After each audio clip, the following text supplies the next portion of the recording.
Chers amis francophones qui nous regardez un peu partout dans le monde, bonjour. Je suis à Zhuhai, dans la province du Guangdong, dans le sud-ouest de la Chine. Derrière moi, Macao. À côté de moi, notre invité du jour, Jérémy Edouard. Bonjour Jérémy. C'est très gentil à vous de nous faire l'honneur de votre visite pendant ces 30 minutes. Olivier, je me permets de vous demander de me tutoyer. Tutoyons-nous, Oui, ce sera plus facile. On se tutoie dans la vie, on va faire comme ça. Très bien. Alors Jérémy, tu es directeur éditorial à Réunion Première. Réunion Première, c'est la station radio et télévision de l'île de la Réunion qui s'appelait autrefois RFO, Radio-Télévision Française d'Outre-mer, à laquelle j'ai eu le bonheur, le privilège de participer et de collaborer pendant de nombreuses années. C'est là que j'ai commencé aussi. Tu as commencé à RFO. Aussi. Quel est ton rôle exactement comme directeur éditorial de cette station? J'ai pour mission de définir la stratégie éditoriale de la radio, de la télévision et d'Internet sur les programmes, sur le divertissement, sur les documentaires. Donc le divertissement avec bien sûr ce que nous produisons en interne, parce que nous faisons des choses en interne, ce que nous coproduisons aussi, puisque notre rôle de radio et télévision de service public est de faire travailler les boîtes de production de la Réunion également. Et très belle chose que je découvre de plus en plus, ce sont les films documentaires. Eh oui. Parce qu'on a un gros budget chaque année pour Mayotte et la Réunion également, de s'intéresser aux films documentaires, à la coproduction et aux projets que les producteurs nous envoient dans la zone océan Indien, pour la zone océan Indien. Voilà, je vais rajouter à la zone océan Indien, la zone Asie du Sud-Est. Asie du On va Sud-Est avoir le plaisir aussi. de proposer à ta station beaucoup d'émissions tournées en Chine. Absolument, c'est ça la coopération, c'est ça aussi, c'est pour ça que je suis venu en Chine et que je suis venu te rencontrer, parce que tu es un excellent intermédiaire ici pour les programmes, et le but en tout cas de cette mission est de venir vous rencontrer ici, la télévision chinoise, et de faire en sorte de croiser, d'avoir des films documentaires de la Chine pour la Réunion, et de pouvoir comme ça échanger. Pour les francophones, chinois ou pas chinois du tout bien sûr, qui voudraient venir à la Réunion, c'est surtout les montagnes extraordinaires, des balades incroyables, une nature qui s'est déchaînée, bien sûr. Les feuilles de caoutchouc comme ça, une nature volcanique avec un climat qui a permis que tout pousse à la Réunion d'une manière extraordinaire. Quand tu te retrouves à la plaine des Sables, oui. tu as l'impression, quand tu es tout là-haut, que tu es sur la Lune, hop, tu roules un peu, tu descends 40 minutes, tout de suite tu te prends des degrés en plus et tu te retrouves à la plage. Enfin, les paysages sont complètement différents à La Réunion et c'est vrai que c'est incroyable pour ça. Et puis les infrastructures, tout est bien développé là-bas. Quand j'y habitais, j'avais par moment un cabriolet, j'ai aussi eu à un moment une Vespa aussi. Et en roulant beaucoup comme ça, du nord à l'ouest par exemple, c'est plein de microclimats. Oui, donc bien de sûr. temps en temps, tu dis c'est même pas la peine que je recapote parce qu'il pleut beaucoup et dans 10 minutes on tourne le cap, il va faire un grand soleil. Bien sûr.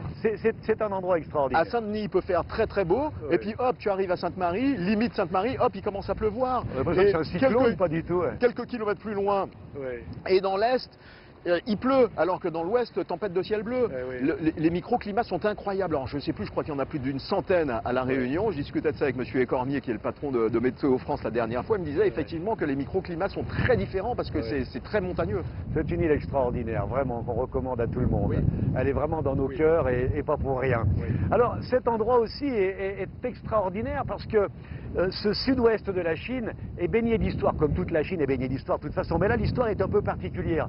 Nous sommes au bord de l'océan et la route maritime de la soie, qui date de plus de 2000 ans, a une profonde histoire ancrée ici, c'est le cas de le dire, ancrée, puisque beaucoup de bateaux partaient d'ici avec des migrants, bien sûr, mais bien auparavant, c'était les marchandises qui circulaient, qui partaient de Chine, qui partaient d'Asie du Sud-Est, de Shanghai, de Canton, voilà, et qui allaient jusqu'en Afrique pour remonter ensuite par le canal de Suez et aller jusqu'en Europe, avec dans un sens de la soie, bien sûr. Ah bah bien sûr.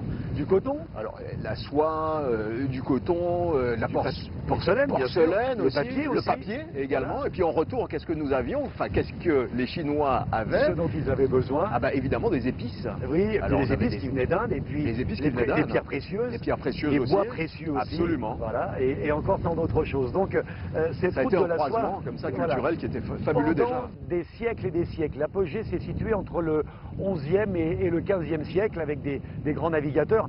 Tu sais aussi que les Chinois ont permis une évolution formidable de la navigation qui a beaucoup profité à la route de la soie maritime avec des inventions. Les Chinois ont inventé mille et une choses, mais ils ont inventé par exemple la boussole, ils ont inventé le gouvernail, Ah, mais le gouvernail, qui moi a changé la moi qui suis navigation. un passionné de voile, je peux te dire qu'effectivement, on leur doit le gouvernail. Absolument, Ouais. ça a changé complètement Bien la sûr. navigation.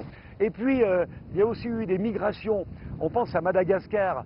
Les Malgaches ont été peuplés, bien sûr, par des migrants venus d'Europe, par des esclaves, mais surtout par beaucoup de Malais et d'Indonésiens qui arrivaient par la route de la soie. Donc cet océan Indien est vraiment une mixité incroyable dont la route de la soie maritime a été l'essence même. Ah bah ça a été, oui, exactement. Tu as tout dit. Et aujourd'hui, le président Xi Jinping a décidé de relancer la route de la soie terrestre et la route de la soie maritime pour le bien-être et le bonheur de tout le monde, parce que comme je le répète toujours, ça doit se faire, encore une fois, dans les deux sens. Bien sûr. Ce n'est pas un seul sens, mais c'est les deux. Et au niveau culturel, au niveau des échanges de télévision, c'est là où tu peux intervenir fortement et où beaucoup de projets, je crois, sont en route. Les échanges sont très importants. C'est pour ça que je suis venu aussi en Chine. Vous rencontrer et te rencontrer. Parce que j'estime que pour la Réunion, et au-delà même de la Réunion, Réunion première, c'est France Télévisions. Effectivement, quand on récupère, nous, parce qu'on a discuté avec la télévision chinoise, on récupère des programmes, des documentaires, peut-être pas du divertissement, mais on va rester sur des choses historiques Voilà. ou des documentaires sur la route de la soie, des choses comme ça que j'ai pu passer dernièrement sur Réunion la première. Nous récupérons ces documentaires, mais dès lors que nous les récupérons, nous les proposons aussi aux autres stations et à l'échelon national à François. Donc ces films, ces documentaires ont une vie ailleurs. Évidemment qu'en Chine et voilà. Et bon, enfin TV5 Monde fait déjà aussi un sacré travail pour la diffusion effectivement bien de ces sûr, films je collabore documentaires. aussi avec TV5 Monde sur certains programmes. Mais quand on retrouve ce type de documentaire, par exemple à Wallis et Futuna, ou à Saint-Pierre-et-Miquelon, ou en Guyane, où la communauté chinoise est aussi très importante, eh ben, tout part de ce que nous négocions et ce sur quoi nous travaillons en ce moment avec la Réunion et avec vous. Tu sais que nous parlons des îles. Cette région ici se trouve au bord du delta de la rivière des Perles, c'est magnifique, Ouais. avec 146 petites îles disséminées Ouais. autour de cette région. Et donc le côté insulaire est quelque chose qui parle également Bien sûr. aux Chinois Ouais. de la Chine continentale Absolument. à travers la route de la soie maritime. Donc on sait de quoi nous parlons.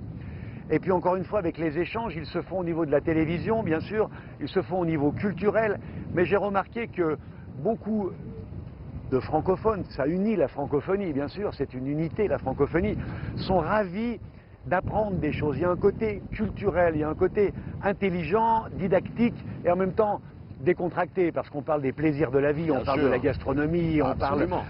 des voyages, on parle des échanges de population.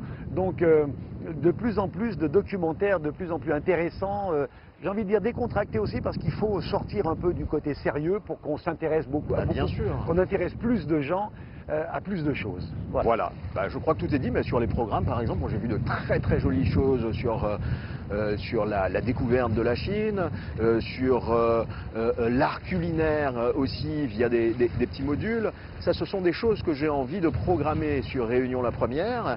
Et il ne faut pas oublier une chose, c'est que nous, en tant que radio et télévision de service public, et là je parlerai plus peut-être de la télévision, on a un rôle d'éducation qui est très très important.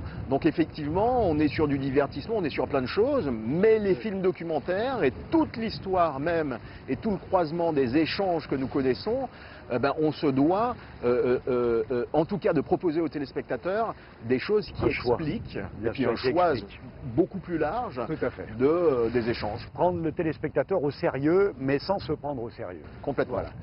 Juste encore une chose, tu sais que la Chine est devenue le numéro 1 de la lutte contre la pollution dans le monde. La Chine est un exemple. Il y aura d'ailleurs l'année prochaine une grande conférence, un peu la COP15, on peut dire, qui aura lieu à Kunming. Et la Chine se positionne, la Chine qui est un des 2 plus gros pollueurs de la planète, on sait bien pourquoi, hein, la révolution industrielle, la mondialisation qui a fait qu'on a délocalisé la pollution qui existait déjà en Europe ici. Bref, la Chine a une pollution épouvantable contre laquelle elle a décidé de lutter le plus possible, avec le plus de fermeté et de moyens possibles. Donc il y a des exemples extraordinaires de lutte contre la pollution. On voit que l'air est meilleur et les programmes sont multiples.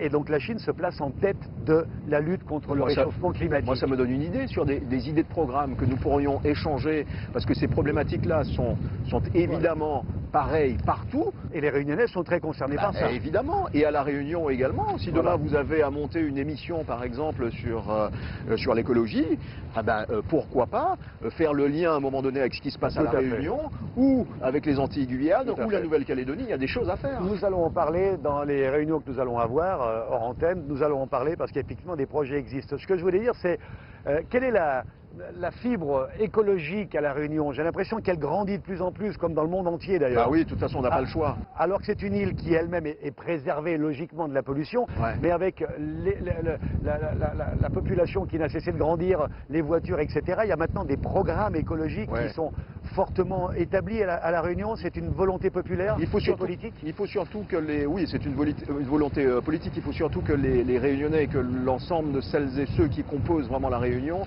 comprennent qu'à un moment donné, il faut arrêter de polluer. Parce que c'est ce qui m'a un peu surpris quand je suis arrivé. Tout est positif, tout est beau, mais quand je vais dans les sentiers, je trouve que c'est sale. Et on dit souvent que les gens sont macottes, ça veut dire qu'ils sont malpropres. Parce qu'il y a des choses dans les sentiers que tu vois, et c'est inadmissible. C'est inadmissible. Et ça m'a choqué quand je suis arrivé à La Réunion. Donc les messages, on les passe de plus en plus. Ça, c'est notre rôle aussi de radio et de télévision de service public. Et il faut que les gens prennent conscience que La Réunion doit rester propre. Voilà, ce qu'on doit dire aussi, c'est que c'est aux enfants d'éduquer les parents aujourd'hui. C'est aux enfants de dire à leurs parents, tu ne jettes plus ça, c'est fini. Quand on va à Mafat, quand on va se promener, on emmène un sac, on mettra nos ordures dedans, on ne jette plus rien. C'est le message vraiment à donner aux nouvelles générations. Chaque fois maintenant que je fais une émission, je le redis, parce que je pense que c'est vraiment une urgence absolue, l'urgence climatique. Donc éduquez vos parents, on ne jette plus rien dehors. Je te propose de continuer notre conversation en se promenant un petit peu, on fera une halte plus loin, et on va pouvoir respirer le bon air de la Chine. Avec plaisir, allons-y.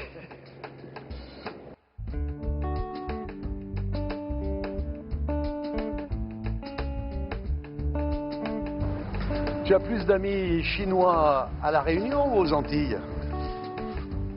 Plus aux Antilles qu'à La Réunion. J'ai un très très bon ami à La Réunion qui s'appelle Mathieu Chan Kaibon. Tu vois, son père est chinois, d'origine chinoise, et sa mère est créole. Et qui fait la cuisine, son père? Le père. Et j'ai eu à découvrir de très très belles choses grâce à lui et grâce à eux. J'ai presque envie de dire à La Réunion. Fabuleux. C'est bien. Alors tu vois, ça, c'est vraiment typique de la Chine. Tu as des bateaux anciens. La tradition, et le modernisme absolu, avec des buildings, des formes extraordinaires. Ça, c'est vraiment la Chine, tu vois. C'est ce qui m'a marqué quand je suis arrivé ici. Je te dis, c'est le côté traditionnel qui se mélange, qui se communie avec cette modernité. C'est incroyable. Ah, j'adore.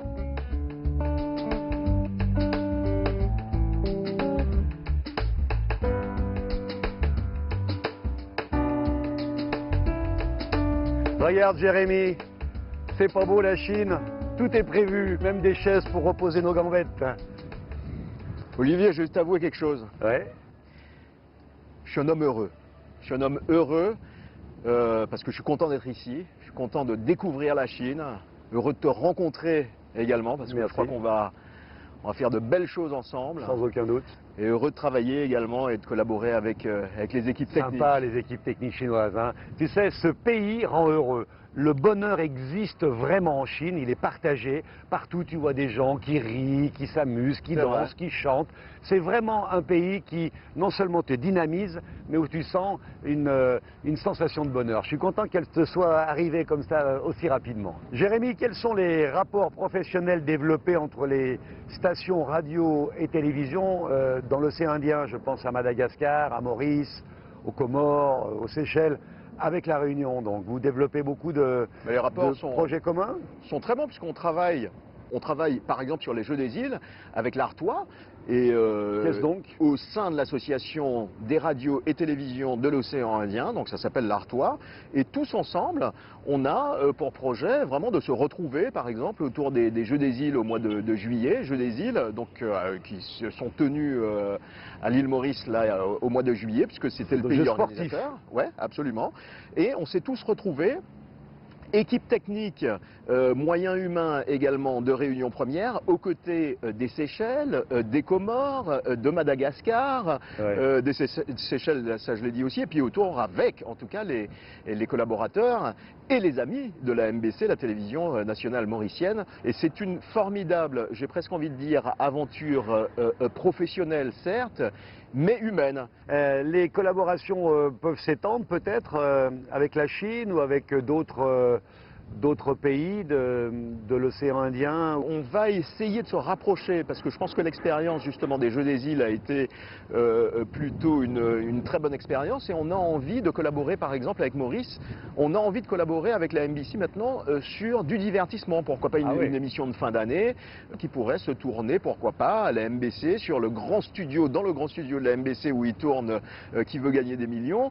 On vous enverra une prestation chinoise, soit une troupe de cirque ou chanteur ou chanteuse, ou allez savoir, parce que ça Les pourrait très bien se marier tout cela. les échanges, moi ce que j'ai appris vraiment depuis que je suis installé dans l'océan Indien, ce sont les échanges culturels qu'on peut faire professionnels avec également la Chine.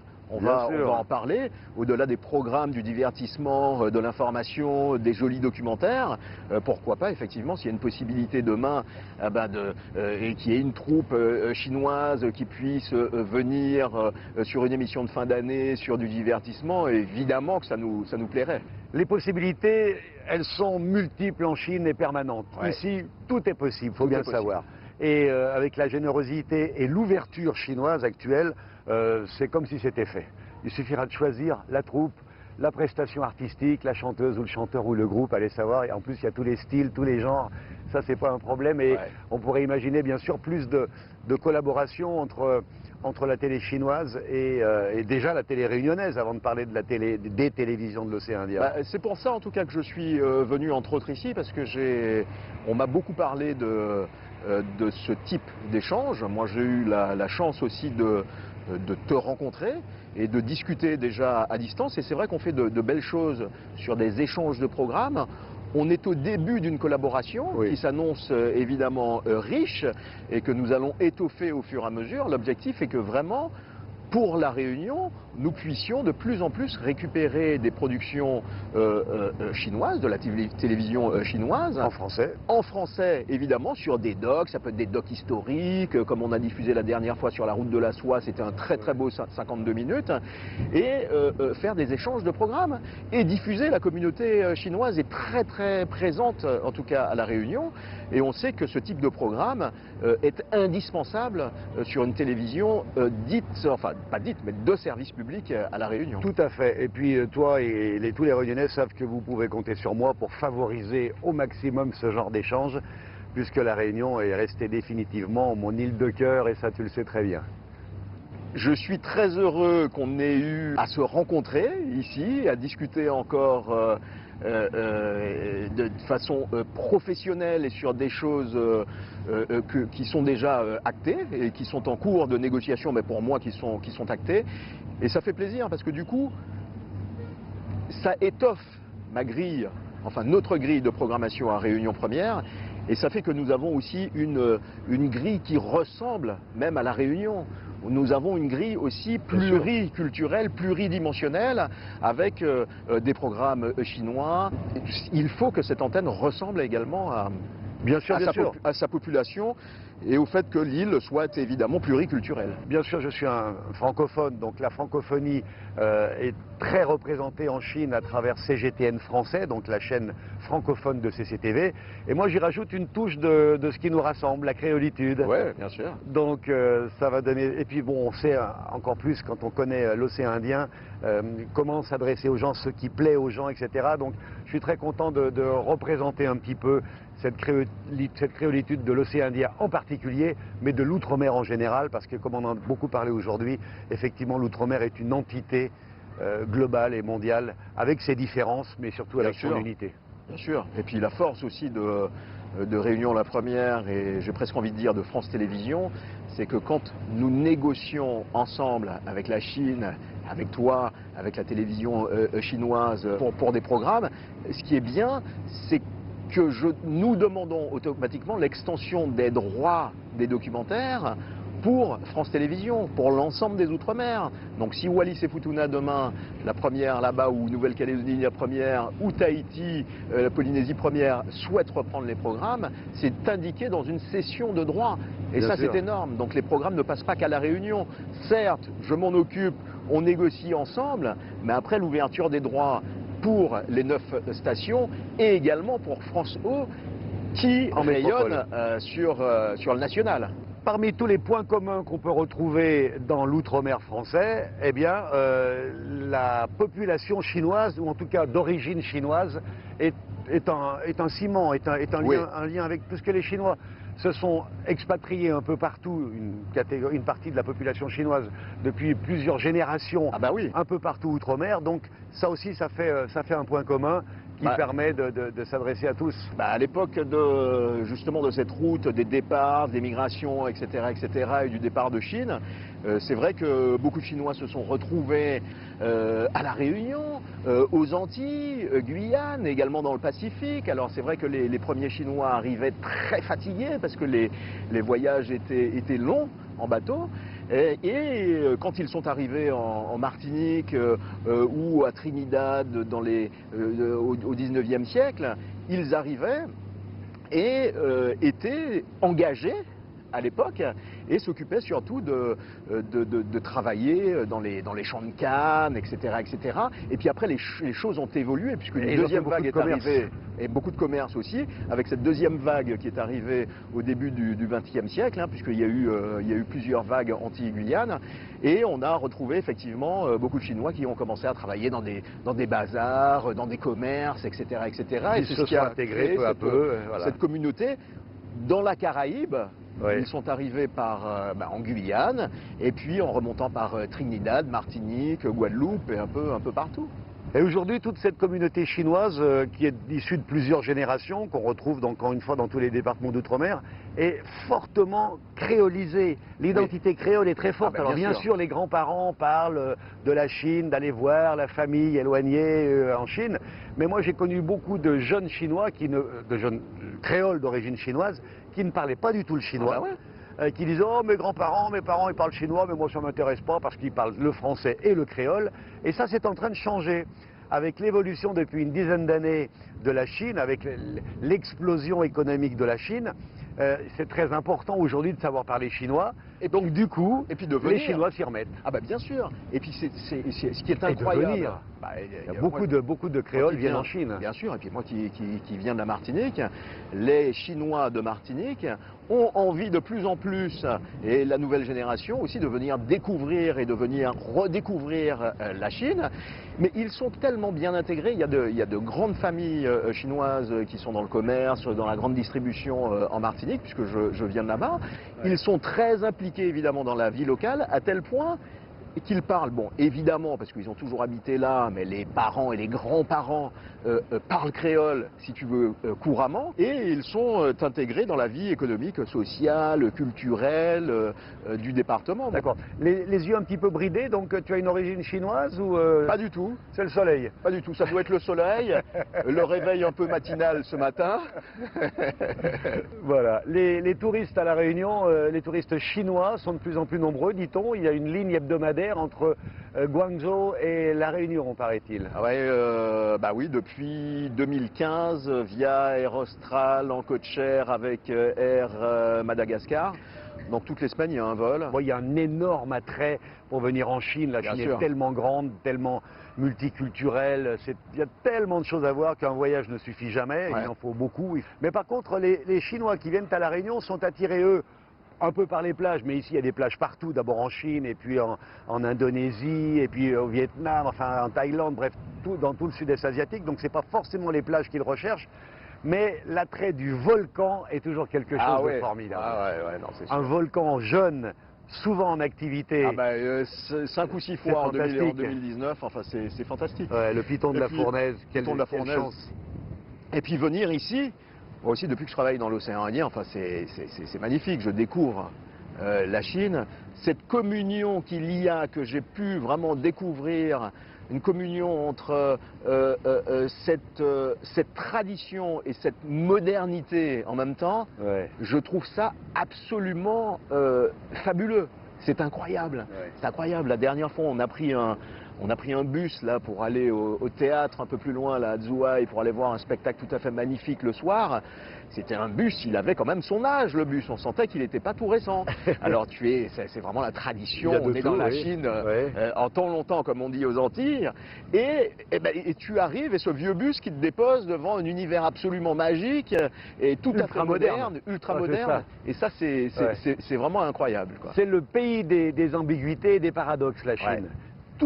Tout se mélange, le passé, d'ailleurs c'est tout à fait dans la culture chinoise ça, le passé, le présent, le futur, tout ça fait un tout, est un ensemble, on ne sépare pas les choses, on les mélange, donc ça donne effectivement parfois des résultats éblouissants, quoi. On passe d'une période à une autre comme ça en quelques secondes. Je te remercie beaucoup cher Jérémy pour ta participation à cette émission, je pense qu'on a dû donner envie à pas mal de gens qui nous regardent un peu partout dans le monde, des francophones, de venir à La Réunion, de venir en Chine évidemment, mais de venir aussi à La Réunion. Et puis comme on en parlait tout à l'heure, cette créolitude de l'océan Indien est assez particulière. Elle ne ressemble pas forcément aux autres endroits. Il y a bien sûr des points communs, mais il y a une identité de l'océan Indien qui est tout à fait particulière. La Réunion est puissante. La Réunion, je disais tout à l'heure, pluriculturelle, réunion de, évidemment... Porte bien son nom.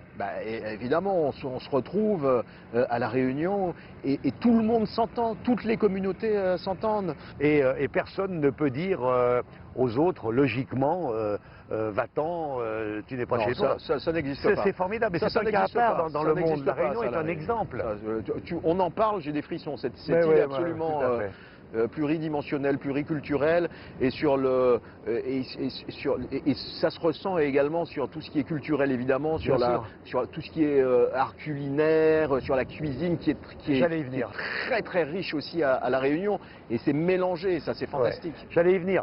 Là, c'est là où on se rend compte que la cuisine est une part culturelle extrêmement importante dans certains pays. En Chine, la cuisine est quelque chose de très important. On mange partout très bien en Chine et des choses très différentes selon les régions, selon le climat, puisqu'on peut passer d'un climat à l'autre. Et toute cette cuisine s'est adaptée. Il y a une cuisine extrêmement riche en Chine. Eh bien, La Réunion, c'est pareil. Chaque communauté est arrivée avec sa cuisine. Et tout cela, à l'image de La Réunion, c'est mélangé. Donc il y a une vraie cuisine réunionnaise authentique qui est issue de la Chine, de l'Inde, avec les épices, de la métropole. Les fruits, certains légumes qui sont arrivés aussi. Enfin, voilà. Les litchis, par exemple. Les litchis, on les retrouve évidemment à partir complètement, à partir du mois de novembre, à partir du mois de novembre dans les arbres et décembre sur les marchés. Et c'est absolument fabuleux.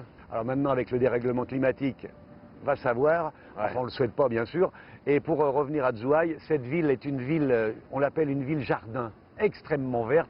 Tu connais mon attachement à la protection de l'environnement et c'est vraiment un très bel exemple et j'incite tous les gens qui nous regardent et qui vont venir en Chine à venir dans cette région aussi. Et puis si vous aimez les litchis et qu'on ne mange par exemple qu'en novembre, décembre et janvier, on les trouve aussi sur les marchés en métropole, mais ils viennent de l'océan Indien, eh bien viens ici, viens en haut en juillet-août, c'est la saison des litchis. Juillet-août ici. Juillet-août ici, avec les mangues également, l'été finalement. Voilà. Merci encore infiniment. Merci mon ami. Plaisir de se revoir. Merci pour tout. Vive La Réunion, vive l'outre-mer français, vive la Chine et surtout vive l'amitié et la coopération entre ces entités culturelles, sociales et de population et d'histoire et de futur. C'est merveilleux. Merci beaucoup. Merci à vous.